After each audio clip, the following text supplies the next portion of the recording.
In this section of news and views, we'll be discussing a case where a young lawyer has been held captive for quite some time and was relieved of around 14 lakhs from her savings, and also was subjected to some undesirable activities by the fraudsters. The case is reported on the 10th of April 2024, widely reported in the media. The link for the case is given in the description of this video, where with the title "Scamsters Make Lawyer Strip for Narcotics Test, Blackmail Her for Lakhs." It is a shocking case of digital captivity, that's what they call. What happened is that a 29-year-old lawyer from Bengaluru got a call, supposed to be from FedEx, saying that a parcel in their name has been returned. The parcel was headed to Thailand. It was intercepted and found that it was having some illegal substances like drugs and other things. That she was asked whether she would like to lodge a cybercrime complaint, which it appears she has accepted for that. And then the call was transferred to the person who claims to be from the cybercrime police team. The lawyer was then asked to download Skype to have the interrogation proceeding, and the discussions began. She was informed that her Aadhaar card is under high alert. Then call was then transferred to another CBI officer who asked her to come on the camera. Okay. Then all the details like bank balance, salary, investments, everything was asked, and she has also given everything which was noted, and she was advised not to talk to anybody about it until the interrogation is complete. In her own interest, not to talk to anybody onto that, and she was completely kept under surveillance throughout the interrogation. It ran for many hours. We are going to see that. Okay, and even when she was asleep, the camera was on, because they wanted to ensure that she is not reporting the matter to anybody. Okay, and even she was asked to share the screen. That means she was held under digital captivity. Okay. Then subsequently she was asked to transfer all the money to a dummy account, which they said has been designated by the Reserve Bank of India to check the legality of all these transactions. Okay. Then she was asked to go to the bank and transfer another 10 lakhs to another account. And all this while she was going to the bank, the camera was on and she was being followed. Okay. Then she was reported that some dealings in the credit card is not correct, and she was asked to download an app. Then the fraudsters tried to purchase some bitcoins through the app, but they were not able to do that. Then she was asked to send her photo to them. They were trying to make some purchases through her card, and they were getting all the ID details from her. 2 transactions to the tune of about 2 lakhs and 1.73 lakhs were done. Banks are doing a normal checking, and they called and said whether it was she who was making the transaction, and she was asked to say yes. She was asked to confirm that, and she has also agreed for the same. Then came the bizarre part of the whole episode. She was asked to remove all her clothes in the guise of making a narcotics test. Some lewd videos were taken of her. Then she was told that if it is revealed outside, her family will be harmed. Family will be arrested, and if she doesn't cooperate, all the undesirable consequences will be there. Then they said, we have taken some videos of you without a dress, so unless you pay 10 lakhs, this will be released to the public. Okay, then she came to realize that she has been taken for a ride, and she lodged a complaint with the police. This is a bizarre incident that has been reported recently, where a person has been held captive for hours, asked for all the details which she gave, and also made herself available for all the demands, digital demands of the fraudsters. Such types of frauds are on the increase of late. Let us have a look at where exactly the victim could have been alerted herself So we are trying to analyze that. Number one, she was asked whether she wanted to lodge a cybercrime complaint. She could have said yes and then disconnected the call and then moved on to make the complaint separately. Instead, she agreed for the fraudster himself to make the call. That is one mistake, that is initial mistake has come. Then she was asked to download the Skype and the discussions began on that. No interrogation happened over the video call. Okay, not to my knowledge. Okay, that is one. She need not have agreed for that. And then call was transferred to CBI officer who asked us to switch on the camera. Okay, she could have said no for that. Then when asked, she gave all the bank balance, salary, investments, all her details to the supposed interrogator then. Okay, then she was advised not to talk about it to others, even though she has been subjected to a long hour of interrogation, and she has agreed for that. Okay, then even while sleeping, she was asked to keep the camera on, which unfortunately she has agreed. So these are the areas, prima facie, these are the areas she could have avoided, resisted and said no. Okay, then she was asked to transfer all the money to a dummy account, saying that it is a Reserve Bank of India account. All these things are happening over a video call. Okay, fine. Then again asked to go to the bank, transfer some amount, 10 lakhs, etc. Okay, again asked to download an app, which the victim agreed. Okay, she was asked to send a photo, for which also she has agreed.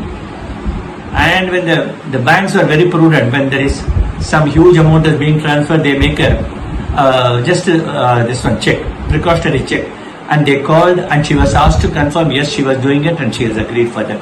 Okay, so there is no way anybody could have saved on that. Okay, then she was asked to remove all the cloth, which she has also agreed, and some photos were taken. The last thing she did, the right thing, was the last point when the victim was chose to make a complaint to the police. There are a lot of lessons to be learned here. Not to ridicule the victim. See, in such cases, our sympathies are always with the victim. Number one, because they have already suffered physically, mentally, financially, everything. So our first sympathies are with them. But what we are trying to analyze now is, in the unfortunate event of such thing happening to us, or we are encountering such thing, how we should behave, how we should not behave, what we can agree and what we should not agree. That is the main purpose of this news and views section.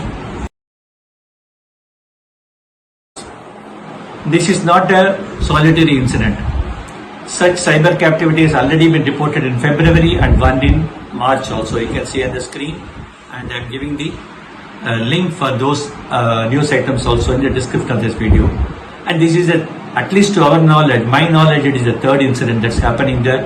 So number one is, if we are dealing in digital space, digital transaction, etc., we need to keep our ears and eyes open to what is happening around. This is already reported in the press. Even if we had seen once, maybe the victim could have been alerted. Okay, if this is going to happen, what are the precautions that we need to take on to that? Number one, when you get such a call that is accusing you and which is not relevant to you, disconnect at the earliest. See, after hearing for the 3 or 4 seconds, you will know whether it's a genuine call or not a genuine one. So you can disconnect at this. Otherwise, supposing he keeps on talking, get all the information and ask for the caller details, saying that yes, I am going to go to the cybercrime police. Please let me know who is reporting this so that I will also quote you. I am very sure that call will be disconnected at that point of time. Okay, then never prolong your discussions on that. Immediately disconnect the call. Do not delay. If it is not related to you, just disconnect the call. You are not going to lose anything out of it. Okay. Do not stay there and keep on continuing talking there for any reason. There are many things here. As and when when the person is engaged in talking, there are also attempts are being made to hack the phone and then get the personal details, hack the bank account, etc. The third case that has been quoted here, that has happened. So do not overstay on the phone, just to disconnect and get away. Okay. Do not have any long call with a stranger. Next one. Then, never agree for a video call with anyone that is not known to you. Nobody has a right to ask for a video call interrogation even at the first instance. Even the police, CBI, whoever it is, they will summon you to their office and then do the interrogation. Please be aware of that. Okay, then do not allow yourself to be photographed or videographed, anything. That is why you said never switch on the camera. That is it. Okay, do not share your photo with any unknown caller or stranger. And don't download any app just because they say whether it is a Skype or screen share or whatever. There are so many things are there. Never share, download any app, neither share your system or mobile with them through any app. Okay, do not click on any link that is being sent to them. And after disconnecting the call, if the caller is going to keep on calling you, just note the number, mark it as relevantly, say spam or whatever it is, fraud call or whatever it is, and then reject all the subsequent calls. The moment you start rejecting, slowly that will start coming down. And do not share any of the information about you or your family, your bank account, anything there, your ID, your date of birth, anything, your investment, your bank details. You are not liable to share anything over phone. Okay, if you can tell the caller saying that I am going to the cybercrime police, no problem, thank you for reporting to me. Okay, and don't transfer any amount. Please do not transfer any amount to any account. RBI has not designated any such account for transferring such suspicious transactions, etc. All these things never happen over phone or video call or whatever it is. Okay, then when the banks call you, supposing you are in the midst of this and the banks call you, then that is an opportunity for you to say that there is something happening, you can freeze the account. They will freeze the account. No harm is going to come to that. And whatever messages, emails or whatever is coming from the fraudsters, please do not destroy. These are critical evidences that the investigation team will require when you lodge a cybercrime complaint there. Directly approach the police to lodge the cybercrime complaint.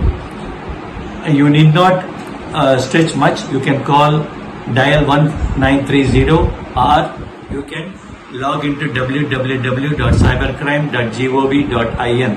The link for that is given in the description also. There is also a separate video which has been made as to how to lodge a cybercrime. The link for that is also given in this video.